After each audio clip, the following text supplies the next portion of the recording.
Well, hello everyone. It's Cassidy O'Connell with an update on the Gloria Satterfield estate case. Be ready, because this one is going to make us all furious. As many of you may already know, a short time ago Alex tried to get the case against him regarding the Gloria Satterfield estate dropped, on the grounds of the law stating that you cannot pursue a settlement twice on the same injury. Since Eric Bland fought for and won a settlement for his clients, Gloria's sons Tony and Brian, Alex and his lawyers thought this might work. He failed on the basis that this is not about collecting from the same injury. In fact, Gloria's sons never got to collect anything for the loss of their mother. Only the lawyers for the insurance companies, a mediator, disgraced former attorney Corey Fleming, Chad Westendorf of Palmetto State Bank, and Alex Murdaugh collected any money there. Secondly, the money awarded Tony and Brian came from everyone else but Alex. He has not paid back a penny of what he took, and he's fighting with everything he has not to. Since that attempt failed, Alex has now taken another tactic. Before we get into that, I want to play a clip from a previous episode here about Gloria's accident, starting with the deposition of Chad Westendorf by attorney Eric Bland, where he describes the method in which Alex was able to get such a huge settlement from Gloria's accident, and my own commentary after.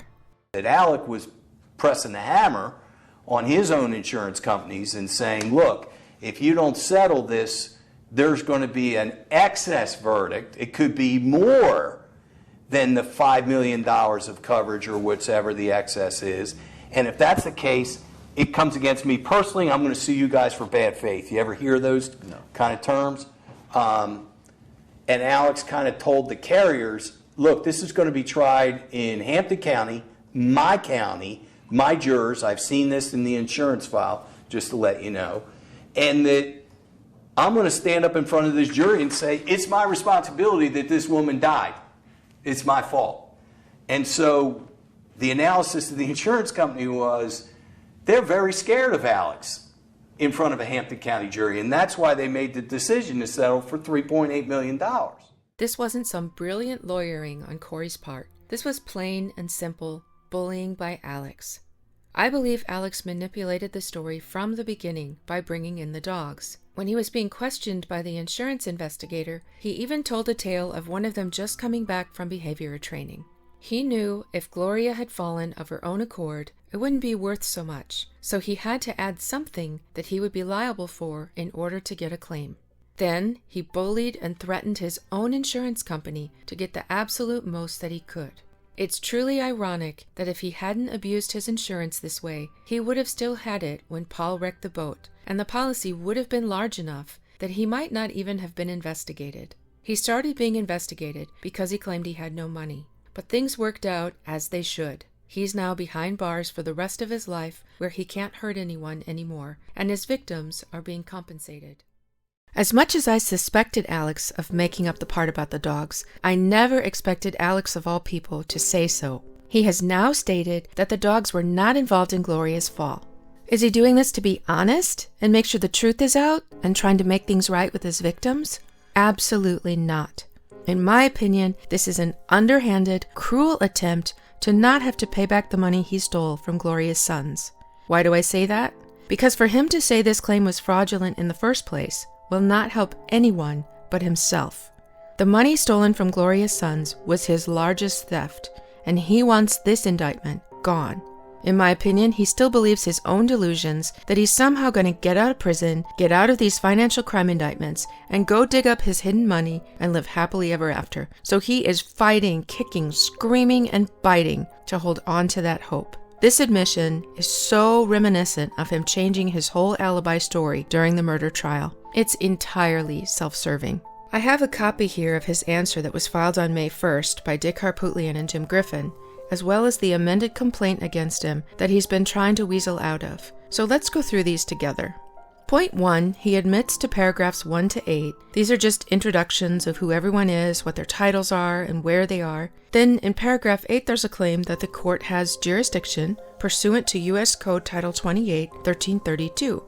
This code states that jurisdiction exists when two conditions are met. First, the amount in controversy must exceed $75,000, which in this case it does. Second, all plaintiffs must be from different citizenship than all defendants, as here the insurance company is from Scottsdale, Arizona. But then, point 2, he denies the allegations of paragraph 9, which states that the court has jurisdiction and supervisory power over this judgment claim and gives the law codes to support this. So Dick, Jim, and Alex are agreeing the court has jurisdiction in paragraph 8, then denying the court has jurisdiction based on U.S. Code Title 28, 1331, and 1367.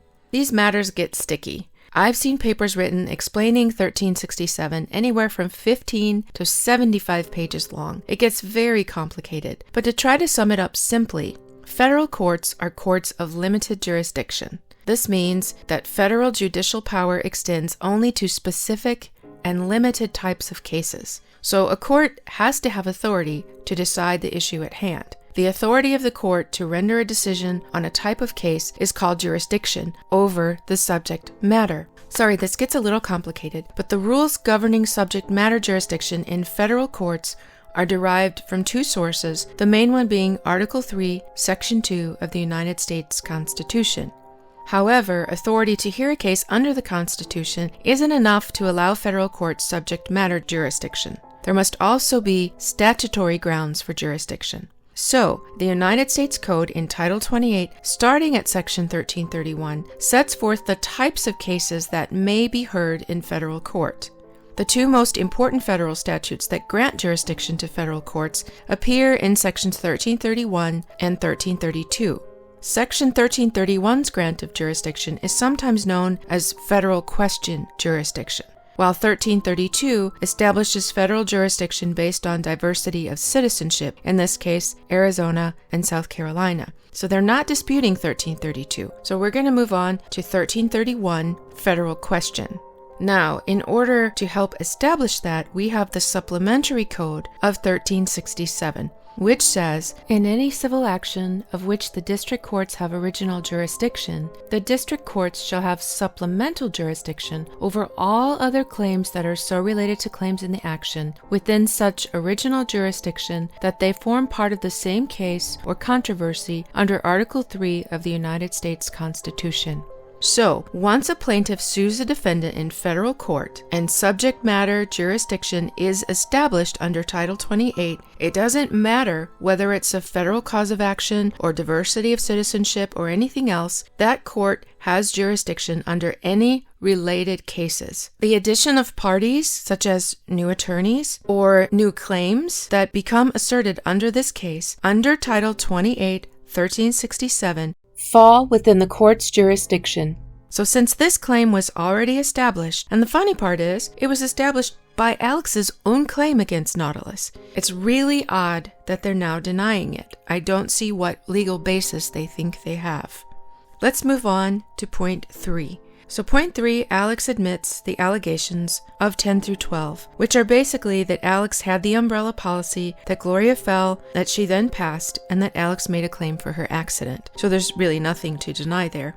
Moving on to point 4, Alex admits Nautilus provided defense counsel, but claims he doesn't know how much that was. In spite of his bags of evidence and disbursement sheets, it's crazy how bad Alex's memory is when you consider that the entire career of a lawyer is based on his memory. He has to remember statutes and case law in order to do his job well. But Alex's mind is a sieve when he's asked to remember anything. Now let's remember this point that Alex admits Nautilus provided defense, because that comes up later. Part 5A, Alex claims he's unaware of when Nautilus became aware of his insurance fraud and therefore denies that it was July 2021. B, he admits that he recommended Corey Fleming. C, he admits that he asked Brian and Tony to renounce their rights as personal representative, but the probate forms were filed over 5 years ago and therefore denies the allegations, saying he can't remember. I can't help but notice the complaint doesn't mention any filing of forms. It simply says he replaced the Satterfield family with Chad Westendorf, which is undeniable fact. So I don't really know what they're on about here. Part D, He admits he was not a bona fide insured seeking coverage because he invented the critical facts and acted to assist the Satterfield estate succeed in a claim, but he doesn't recall the details of the letterhead, etc. from 5 years ago, even though Creighton Waters put the documents in his actual hands during the murder trial. And again, what's in that big bag of evidence that he hauled with him to prison every day? These were exhibits. Even I have copies of them, and I shared some of them here in my videos for you all to see. In one of them, he actually stated that he represented Tony Satterfield. This was brought up in the murder trial. How do we all remember that? But he forgot. Part E, Alex admits that he pressured Nautilus. Part F, he admits that he demanded full payment or threatened he would admit liability at trial. But he just can't understand what's meant by the allegation that he was abusive toward the Nautilus adjuster, as if he doesn't realize what he did was what can only be described as extortion. And by definition, that's abusive. Threats in themselves, abusive. How do you admit to making threats and then deny that you are being abusive? A threat is abuse. G. Alex admits the money went to Forge, but denies Corey knew Forge was controlled by Alex. But we know Corey received an email from the real Forge that stated money dispersed directly to lawyers could not go to Forge for an annuity account, but the check would have to be returned and recut to Forge. He also wrote an additional $118,000 check to Alex long after the money was supposed to be in the real Forge account. He helped himself to money then again as well. He had the disbursement sheets that didn't add up. He knew that this money was not correctly dispersed. H. Alex denies that no one insured the Satterfield family received their funds, and they therefore violated their obligations. So how does he deny this one? In fact, no one insured the Satterfields received their funds, and this does violate their obligations. Chad Westendorf, as personal representative, that was his direct job, and Corey Fleming, as their attorney, both violated their obligations to the Satterfields. And it's funny how in court Alex defended Russell Lafitte, and now he's defending Chad and Corey. He's trying to say, oh, nobody conspired with me, this was all my doing. Are they holding more things over his head? You know, what's he afraid of? Is he trying to be a hero? I mean, what's actually going on here? Point 6. Alex again defending Corey and Chad, saying that they didn't conspire or collude, when we've been through that in the previous videos here. Point 7. Alex admits that he's been disbarred and that the Satterfield case is one reason, but denies the allegations otherwise. I don't really see any other allegations here. They were both disbarred in part from this case and were both indicted, so I don't see what he could possibly mean, what he's denying here. This is all fact. Point 8. Alex refers to paragraph 17 as editorial comments that need no reply. Well, let's read A and B of the complaint. 17A, that immediately following Gloria Satterfield's fall on February 2, 2018, Murdaugh rushed to the scene, arriving before EMS. On March 29, 2018, Murdaugh stated that Miss Satterfield briefly regained consciousness, during which time she stated that Murdaugh's dogs had caused her to fall. This statement was heard by no one else and is contradicted by Miss Satterfield's later statement to hospital staff that she had no idea what made her fall. B. That on March 29, 2018, Murdaugh claimed Miss Satterfield was at his property not to perform work for Murdaugh and his family, but to collect a check for work performed for someone else, thus avoiding a workers' compensation defense. Now here's the bombshell in his response. Defendant admits the allegations of paragraphs 17A and 17B. No dogs were involved in the fall of Gloria Satterfield on February 2nd, 2018. After Miss Satterfield's death, defendant invented Miss Satterfield's purported statement that dogs caused her fall to force his insurers to make a settlement payment, and he stated that she was not on the property to perform work. After all this time, he now says no dogs were involved. What's he trying to do here? Does he think he can get out of this case by making a statement that would mean the insurance didn't owe the claim after all? Is he trying to stop the Satterfields once more from being eligible for this settlement money by saying they never had a right to it in the first place? Is this a if I don't get the money, neither do you situation? I cannot comprehend what he's up to here. I only know from Alex's past, if he's behind something, it's not going to help anyone but himself. Part C of the complaint says that Murdaugh stated to multiple third parties in Hampton County that he was liable for Gloria Satterfield's fall and ultimate death, an admission that's against interest that all but ensured that there would be no challenge to liability, and securing his ability to force Nautilus to contribute settlement funds that Murdaugh and the co-conspirators stole. Alex admits to C, except he denies that there was any conspiracy to cause Nautilus to pay a fraudulent claim. I'd love to hear what you guys are all thinking about this in the comments below. Part 9, Alex admits that he filed a proposed confession of judgment, and we're going to drop down to 12 and skip some of the legal mumbo-jumbo here that's not really important to the case. 21 states, Nautilus believed the claim against its policy was brought at the behest of the Satterfield family. The scope of Murdaugh's depravity is without precedent in Western jurisprudence. He and his co-conspirators disguised that they were making the claim under Nautilus policy for their own benefit. But Alex's response to this is that he admits that his actions were reprehensible and that he misused vulnerable persons who trusted him, but he calls the rest hyperbole and again denies co-conspiracy from anyone else. So from point 13, Alex admits 22A and B, which say on March 22, 2018, Murdaugh represented to the Nautilus claims adjuster that he sought coverage under the policy in order to protect himself from losses to the Satterfield estate and that he was liable to the Satterfield estate for policy limits. In fact, it was he himself who sought to obtain payment of the insurance funds in the action, as he intended to and ultimately did divert the funds to himself and his co-conspirators rather than use them to satisfy the estate's claims. B. On or about March 22, 2018, Murdaugh stated to an independent adjuster, with the intent that Nautilus would rely on his representation, that shortly after the purported fall, he heard Miss Satterfield say that Murdaugh's dogs had caused her to fall. Miss Satterfield made no such statement and later told hospital staff she did not know why she had fallen. On Parts C and D, on or about March 29, 2018, Murdaugh stated to Bryant McGowan that on the day of the purported fall, Miss Satterfield was at his property not to perform work for Murdaugh and his family, but to collect a check for work performed for someone else. In fact, she was there to perform work herself. Murdaugh intended that Nautilus would rely on this representation. Part D. On or about April 2, 2019, Murdaugh represented to counsel appointed by Nautilus for his defense that Nautilus should disperse funds for the settlement of the action to Westendorf and MFK, which is Corey Fleming's law firm, and that the funds so dispersed would be distributed to the Satterfield estate. In fact, he intended for the funds so dispersed to be distributed to himself and his co-conspirators, and the funds ultimately were so distributed. Again, here he denies the conspiracy. Part 14, Alex admits to 23 and 24, which state, Murdaugh made these false statements knowing they were false and intending that Nautilus would rely on them. Specifically, he sought to mislead Nautilus and force it to contribute to a settlement that was not real. Nautilus replied on Murdaugh's false statements to its detriment and dispersed funds under the policy for the settlement based upon the fraud and deceit, directly and proximately causing damage to Nautilus.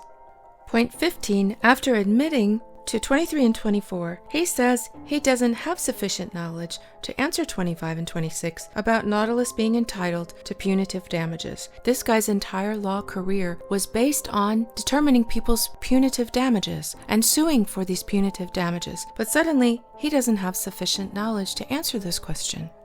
Moving through points 16 and 17, he again denies the co-conspiracy in 27 and 28.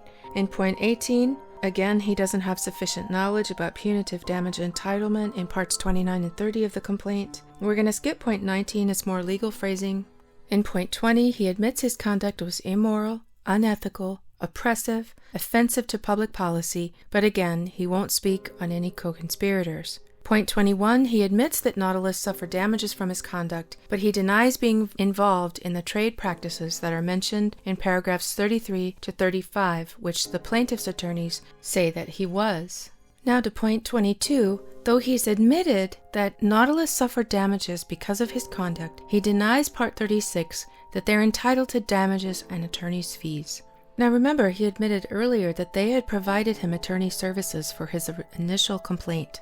Now they have to pay attorneys again for the secondary claim. but Alex doesn't see that they deserve attorney's fees and damages. The next line of paragraphs does not require an answer, and down to 25 and 26 comes their attempt at claiming court does not have jurisdiction because attorneys Eric Bland and Ronnie Richter are not citizens of Arizona, though we've already discussed jurisdiction at the beginning and why it should be considered within the scope of jurisdiction. So we'll just have to wait and see what the courts rule on all of this. Point 27 is where my blood starts to once again absolutely boil, because he's now claiming that it was fraudulent based on his lies about the dogs and her reason for being there. He refers to the case that Eric won for the Satterfields for over $7.5 million, and he goes on in point 28 to say that if Nautilus never should have made any payments to the Satterfield estate and only attempted to do so because it was the victim of fraud, then the parties in possession of a recovery of the money allegedly stolen from Nautilus are necessary parties to an action by Nautilus for recovery of that money because A, the court cannot accord complete relief among the existing parties in their absence, and B, those persons and entities claim an interest relating to the subject of this action, and their absence will leave existing parties subject to a substantial risk of incurring double, multiple, or otherwise inconsistent obligations because of that interest. So if I'm reading this correctly, he's saying that because the Satterfield boys are in possession of recovery of the money that they were given for having their money stolen, that they should be necessary parties to an action by Nautilus for recovery of that money. In other words, Nautilus needs to go take their recovery money that Eric Bland won for them in court. What can you even say about such a man and his way of thinking and those two attorneys next to him? Putting this on paper, victimizing Alex's victims once again. Brian already went homeless because of Alex's actions. This is incredible. There aren't enough words in the English language for me to express how despicable this conduct is. Basically, go get the money from the Satterfield boys. They shouldn't have had it in the first place. So now, based on the word of a liar, the court is supposed to say, oh, this settlement should never have been paid, so we owe you nothing. Not only that, we're going to take what you won and your other case, and we're going to stake all of this on a known liar and thief's word. Are you as enraged as I am? The audacity, the absolute and complete black soul of this man. He has already proven that he will do and say anything to save himself, even killing his own wife and son. And he wants the court to take his word after sticking to his story for 5 years to stop them from coming after him for his bad deeds? I mean, I've run out of respectable words to say at this point. It's time to put on our pearls so we can clutch them. I will be checking every day for an update on this, and I do hope the judge sees this for what it is. And now I'm going to have a glass of wine and try to forget all of this for the night so I can sleep.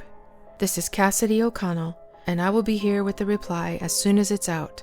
Till then, stay well and stay tuned.